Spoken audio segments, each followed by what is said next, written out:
Hello and welcome to the Madison podcast. I am your host, supposedly. I suppose that's my job these days. Ben Lavender, New York's favorite British mortgage broker. Today we have a true veteran of the real estate game, Mr. Samuel George of LGP, right? Realty Associates. Welcome. Welcome. How you doing today? I am doing absolutely great, Ben. I'm happy to be here, and let's see what you have for me. We're going to quiz you on every single piece of the real estate business, and this law, that law. I'm kidding. We're going to do none of that. That makes for extremely boring interviews. But we're here to talk about you, right, Samuel? We want to learn about you. Obviously, you were telling me before that you've been in the business since what you said, 93. 1993. I first got my license in 1993. I worked for a few months, but then I got another job, the real job that you're supposed to have according to the wife. Yeah. So I got this other job, which was paying a fair amount of money, and then it got to be paying more and more money, and I can say I practically dropped the ball as far as the real estate was concerned, and I continued to do that job. I renewed the license a couple times, but as the job became more and more, should I say, well-paying, I dropped out of real estate for a while. But then came 2006. And so you were responsible for the housing crash, is what you're basically saying. 2006, I jumped back into the business due to the encouragement of a broker. He said, "Boy, come back into the business." But then, again, after a couple months, I dropped out again. I hope you don't think that I'm that kind of quitter. Well, no, because you're still here, so obviously you're not. I dropped out again, but then... let me see what year. 2009 or thereabouts. I think that was a market crash or something like that. 2000. Yes. It has to be 2008 or so. Foolishly, I jumped in again. I didn't know what the hell I was doing. I didn't know what it meant that the market crashed or anything like that. But I jumped in both feet because the so-called job that I was doing. They kicked me to the curb. Gotcha. So it was a matter of survival and for you. And you know what they say, when all else fails, what do? Jump into real estate or mortgage. I've never heard that term before because our business is not by any means a security type of business, right? It's very, very difficult to get going, to survive. I mean, I don't know the statistic, but something like 80%, 90% of agents drop out in the first 2 years. Well. Same with loan officers probably. You've got so many people leaving the business either voluntarily or just getting terminated because it's, supply and demand. It doesn't mean that, people are bad, but it's kind of a survival of the fittest industry, I feel, no? Well, you know what? I had enough of dropping out, so I decided to stick with it. I said, whatever comes, good man, I'm here. And I had a few years of struggle, and but I survived. I made it, and in 2012, I got my broker's license. Mazel and I tovs. figured I am not going to be working for anybody. Good man. So I jumped into a company that should I? Yeah. Okay, I jumped into Charles Ruttenberg, where you practically work for yourself, by yourself, and but I wasn't quite comfortable with that. I figured I needed people around me. It was like I describe it as the loneliness of the long distance runner. Yeah. By yourself all the time, nobody to ask a question, that kind of thing. So I met this gentleman at another company. I met this gentleman, and we decided to form a partnership, sort of. Didn't really work out. You know what? My grandmother always said, a partnership is a leaky ship. So it did not work out. Full of great idioms I've never heard of before. You're educating me. I love it. Bring them on. Grandmother told me a whole lot of stuff. But anyway, the partnership didn't work out, and I decided to go by myself. A young lady joined me. From that didn't work out firm, she joined me, and we decided to go on our own. Found a little place to start a business, and we have been thriving ever since. We are not a big-time company. I don't want to be a big-time company. I don't want to have Well, I feel you don't have to be a big-time company to succeed in our business, right? You could be a small mom and pop. I mean, you could join a huge brokerage as well and succeed. It's just, I feel it's up to the individual agent, right? Absolutely. But personally, I really don't like anybody to tell me what to do. Okay. I'm I'm sensing a theme here, but okay.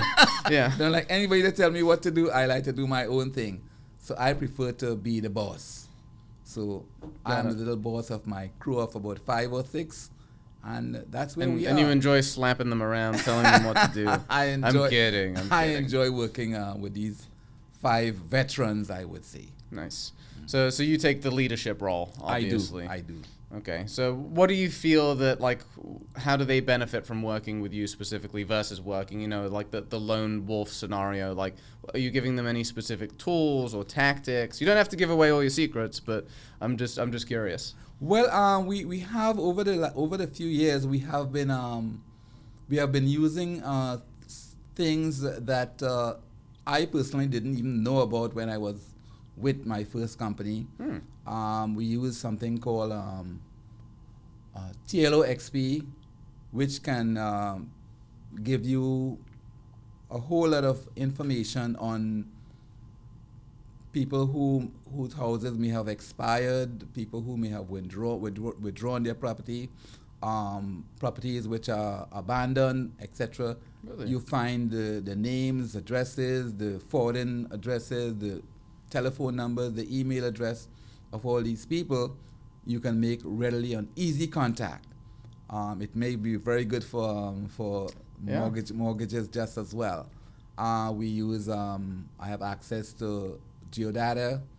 I have access to the RPR, Realtor Property resources, Okay. and a few other tools that I use that my agents have access to. Which gives them, I imagine, a competitive advantage when it comes to listing presentation, CMAs, all that. It certainly does. It certainly does. So, Samuel, what I kind of actually wanted to take a few steps back, because you've been in the business, even though I know that your stints were kind of short, right, back in the 90s and in the 2000s, but what have you noticed, what have been the most significant changes from each decade to decade, if there have been any? Well, you know what? I don't look at it as any. The most significant change is the access to data by way of the computer. Because when I started, you had this little book. Yeah. This little book that you found the listings in, and the broker used to bring these pages of information that you would find listings on and that kind of thing. You have the telephone. You actually have a computer in your hand. You have access to the world. So that to me has been the most significant change as far as the business is concerned. And then you have all these. Because back in the day, as the real estate broker, you were really the gatekeeper. Absolutely. Right, of the homes. You had more control. Now Absolutely. Clients, they go on Zillow. It's like, I don't need anyone, even though they do. In most cases, at least, they need a broker. They need an agent, right? And most, honestly, Samuel, you may find, or maybe this isn't surprising to you, but a lot of clients think that, like, to use a buyer's agent, for instance, that you need to go out of pocket to pay for them. Like, they don't realize that the listing side, or it comes out of the commission, the total seller's commission, right? So people will go onto Zillow and contact the listing agent directly and then deal with them, and then, I don't want to say get screwed over, but potentially could have gotten a better deal working directly with a buyer's agent. Do you find that true as well? I find it very, very significant over here. especially in the tri-state area, everybody feels that they have some kind of advantage to working directly with the listing or the listing agent, in fact, which they don't understand the advantage of working with a buyer's agent, that the buyer's agent actually represents them, while the listing agent represents the actual seller, the owner of the property. Yeah. And he has their interests at heart, as opposed to you, the buyer, you have nobody to defend you. Of course, and then a lot of them will pretend like they're on the buyer's side, but obviously they're really representing the seller, Absolutely. right? Absolutely. So I've come across a lot of that. I think the average consumer is getting more familiar with that now. I think especially over the past few years, because you have so many younger people jumping into real estate, right? So I think they've kind of gotten that idea. Of course, you're always going to have that particular person who thinks they know everything because they watched some show on TV and exactly. Don't get me wrong, it's fun, right? But it's not reality, unfortunately. Well, over the last few years, I've had people who would stick with me. I don't know, probably it's a personal thing. People. You're a charming guy.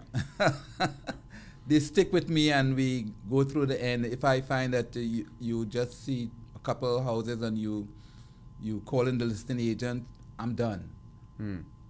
I'm not here to Understandably. I'm not here to work with every Tom, Dick, and Harry. I choose the people who I work with very, very carefully. So what is the perfect client for you?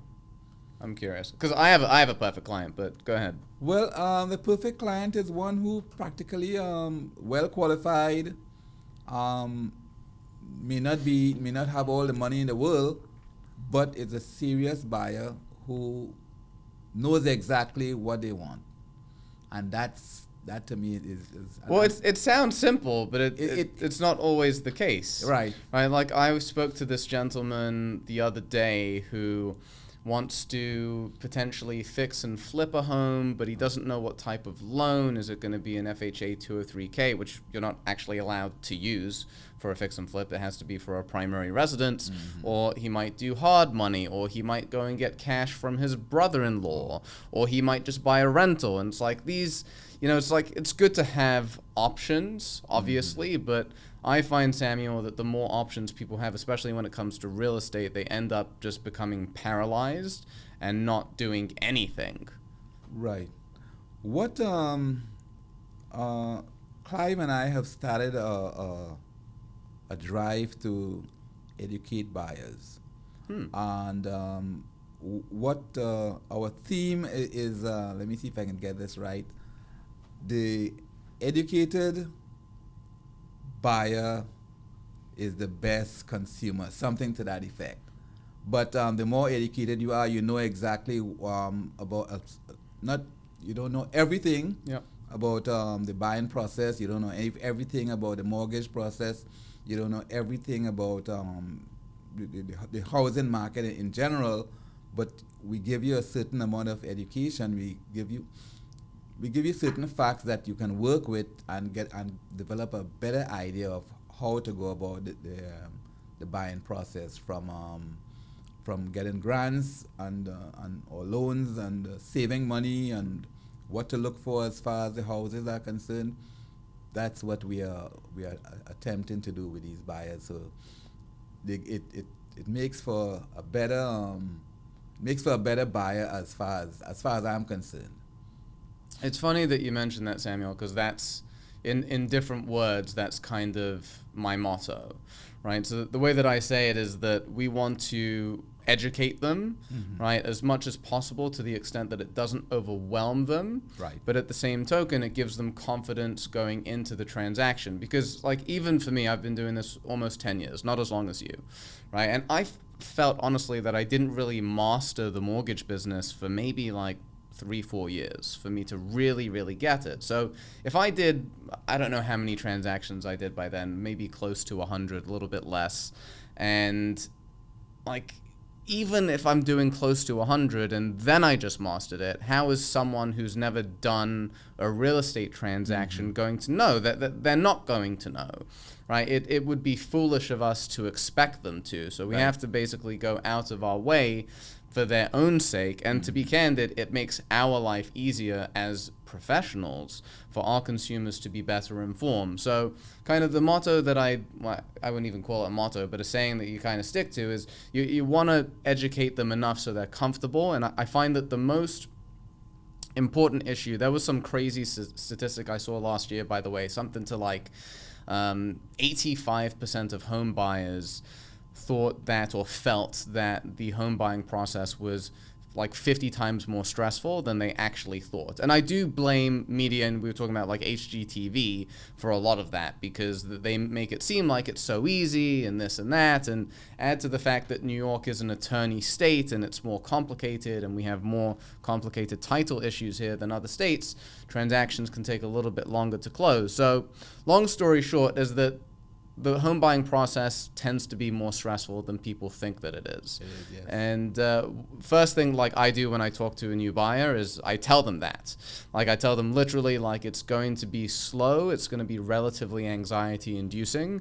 You know, myself, your real estate broker, your real estate agent is going to take as much of that off as possible, but the reality is that we cannot control every single aspect of the mortgage process or the real estate process, right? Because there are so many people involved. There's different timings. There's, you know, who knows how a home inspection is going to go, an appraisal is going to go, all this stuff. So again, we just want to educate them, make them feel comfortable so they know what to expect and when to expect it. But beyond that, they have to leave a little bit of wiggle room for, you know, this may happen or that may happen, right? Well, you're absolutely right. In the years that I've been involved in this business, I've seen a lot. Yeah. I've seen a lot, and I've worked with people who jump it, who I call them the jumpers. They jump ship at every turn. So I have a fair idea of how it works. But as I said, the best customer is the educated customer, the one who has some idea of what the expectations are, and they will stick around. That's what we need. We'll get more of those. Absolutely. If you fit that description, you know who to call. Not Ghostbusters. Okay, so something I actually wanted to ask you before, Samuel, is this market, we're experiencing changes, right? We're going through a shifting market. I wouldn't say we're going into a buyer's market, but it's starting to even out a little bit more. The sellers don't have all the power in the world. But what I did want to ask you is, how are you seeing both buyers and sellers' behavior change now compared to, let's say, a year ago? Well, for one, I took a listing about last week. I think it was, and the buyer wanted a crazy price, and I brought a little something to the table. I said, you know what's happening? I said a couple of weeks ago, I had this buyer who appeared to be well qualified, made an offer, but when it came down to the facts, she couldn't close because she could no longer qualify for the mortgage. Unfortunate. And 1 second. To be clear, we did not do that loan. That does not happen. Go ahead, Samuel. Sorry.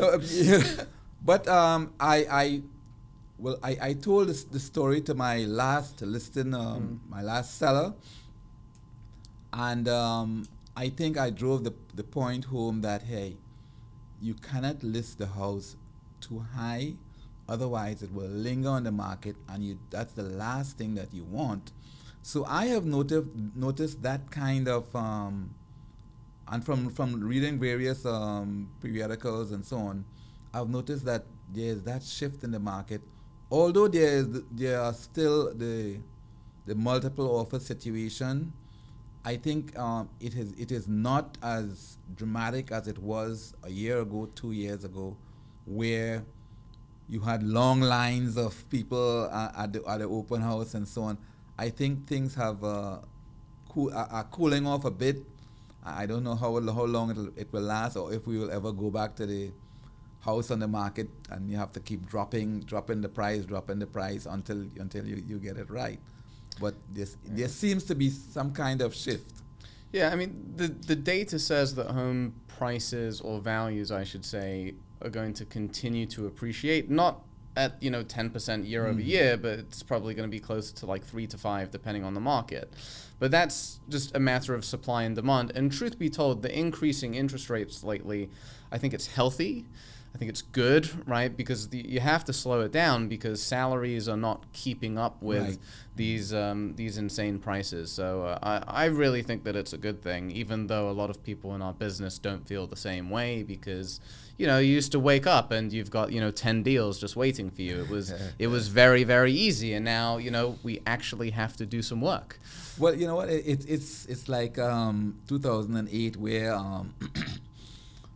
before the pre-2008 market where you could sell a house in a jiffy. Anybody who was working at, let's say, McDonald's, they were managers. Even if they were serving whatever, they were managers. They could be given loans for whatever amount, and that wasn't a healthy market, and we saw what happened there. So the situation these days now, where it's harder to qualify for a loan, as you know. So I think that will help to even out things a bit. The people who don't deserve to be homeowners, they will stay in their corner, and the people who deserve to buy will be able to buy. It depends who you ask, Samuel, because I've had, well, not me personally, I've heard stories of, people feel that it's their God-given right to own a home, and I don't think it's a right. I think it's a privilege. It's something that you have to qualify for. And it's not easy to qualify, candidly, right? But it is easier than other countries. People that I speak to in England, tell me they have to put 20 to 30% down on a home, and even then, it's still really, really difficult to qualify. Here, you can do. You were saying you've got grants. You can do, VA loan 0% down, conventional 3%, FHA 3.5. It's easier to qualify here, right? As long as it's I shouldn't actually say it's not easy or difficult. I feel that it's fair, right? Whereas like the housing market back in 2008, you said it yourself, it's basically sign and drive, right? They used to close within 24 hours and anyone with a heartbeat could qualify. Now, you got to show some income, you got to show decent credit, but it's healthy. And I think because a lot of people are saying with this market's going to crash, right? Because the people who bought, and they bought at these crazy high numbers, but these people that bought, they qualified. Yes. Right? And they're not in a bunch of adjustable rate mortgages that are going to spike within a couple years and then start foreclosing. It's a really, really different game to what it was back in 2008, I feel at least. Yes, it certainly is. It's a different kind of market, according to you. We had any and anybody being able to qualify, and now you have to really work to be qualified. This presents us with reality, actually. You know what I mean? We are now where you have to be able to buy. Yes. Yeah, not just again your God-given right though. That would be nice. So Samuel, I want to talk a little bit more about your team and what are you guys doing these days to bring on more business? I know that you've shot a bunch of videos for social media. What's kind of like the next step for you guys to take it to the next level, if you will? Well, you know what? The next step, as I told my people, is to get on social media. Most of us are at a certain age where we are practically afraid of the computer. We are afraid of the media. We are afraid of social media. But you're doing it anyway. Well, listen, I'm trying to keep up with the Joneses. Oh, you're doing it well. I realize that there's nowhere to go. There is absolutely nowhere to go. We can't go back to the little book that they used to drop off at the brokerage. So we have to learn the new stuff and keep up with it as much as we can. We are not going to be like the teenagers who they know their fingers It's amazing. flying. It's kind of scary as well. I mean, I'm even for me, Samuel, I'm in my early 30s and I can't keep up with what they're doing. It's it's always evolving technology. So, it doesn't stop. You have to do as much as I am doing as much as I can. I'm encouraging my people to do as much as they can to keep up. Nobody is going to be the great editor or the great videographer or whatever it is, but you are keeping up as much as possible, as long as possible. I saw your videos. You're doing it well. You're doing it very well. Hey, we just need more. You want to put Samuel all over everyone every day nonstop. That's the game. That's the idea, to get out more videos out there so that. And I think, Samuel, you told me like your first one, someone reached out to you. Yeah, man, that was funny. One of my friends, my Facebook friends, he saw the first video, and he told a friend of his who he knows is looking for a house. And she reached out to me. In fact, she just texted me a few minutes ago when I was standing out there. We are going to be seeing a house on Saturday or Sunday, and she's well qualified to purchase a property. And that's just one video. So that is just one video. Yeah.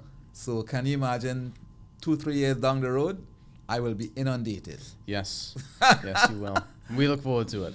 Samuel, any final words of wisdom or an encouragement before we wrap up for the world?